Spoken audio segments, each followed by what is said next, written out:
What, you think she's gonna do anything funny? I don't know. What the fuck?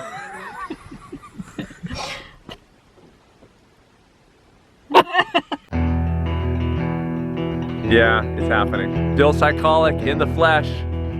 Yeah, I'm gonna go for a run on the coast. Bill is actually in Mendocino. If you guys listen to the podcast, you heard him, I don't know how long ago. So he's coming through. He's, again, in case you missed it last time, running a marathon in all 59 national parks. That's right. National, nailed it. Right. But in Mendocino, I'm just gonna take him on a little route that's part of my Mendocino Coast 50K course, just for fun. And there's the view. Look at that. All these people here, you know what this is? They are getting the, now I remembered, abalone. They're going to get abalone. I've been here 10 years. I've never seen this many people. It must be abalone. It must have just broke.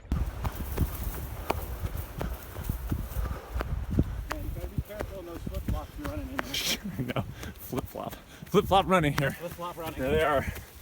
It's only June, but I'm already getting excited for next year's race that's just under a year away. Getting on this course today. Just remember how beautiful it is. Hey, listen, don't fall, but if you do, make sure you stop and wait till I have you on camera. All right, you ready? Yeah, go ahead. Okay, now jump. It looks pretty clean, you have to admit. Yeah.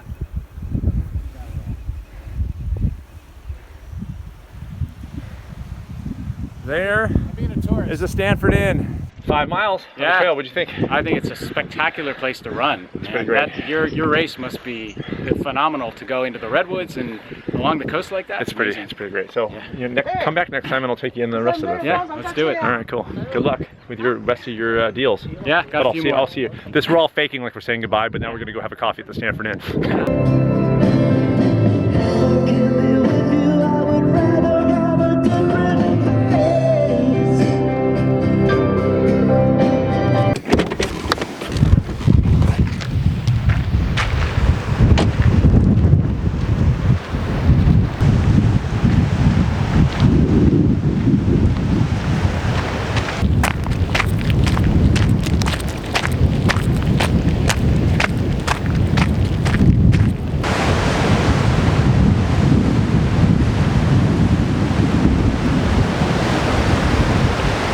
Music video, done. You should watch it, or not.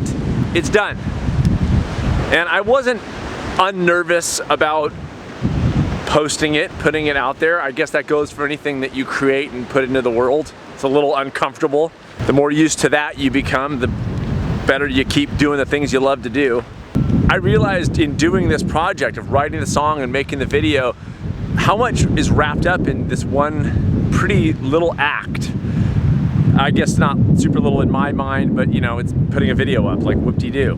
But doing that embodied a few different things that I try to pay attention to in my own life. Try to do more of. Time with family, because I shot the video with my kids. They help me. Creativity, pretty obvious there. Getting used to discomfort and being okay with the struggle that's associated with these kinds of things, working through that. Setting a good example for my kids in this case.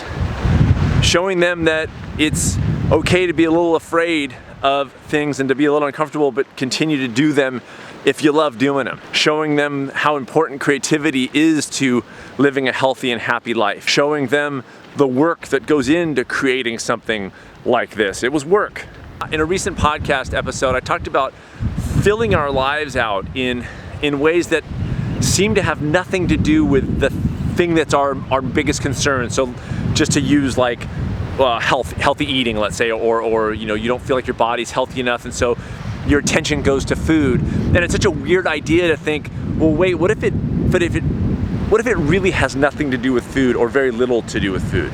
I mean, really very little to do with food. What if it has to do with filling your life up in a multitude of ways, filling it up in other areas so your life is so full that you don't need to think about food as much, that food is not an issue for you as much, that it takes the attention away from what you think is the main thing, but it's just one of the parts of your life. If you come at your life as a small stepper, you have the chance to fill up your life in a huge amount of ways, because you don't have to make each thing that you do this gargantuan thing. It's a way of kind of having maybe one or two things, a few things that are sort of your main focus kinds of things, but then dabbling in a lot of other areas. And in that way you fill in your life. It is rich. A very big but fulfilling challenge I have with clients is to say, look, you came to me because you want to lose weight, and yet the last thing I want to talk about with you is food. And we may not even talk about that for like a month, because really it's not food. Your thing isn't food. Your thing is probably that there are areas of your life that you are not attending to as much, and that when you attend to those and bring those up and make those a part of a real part of your life, then food loses value right away. It becomes less important and less something that you gotta go to. It's less of a go-to, and right away you have more control over it.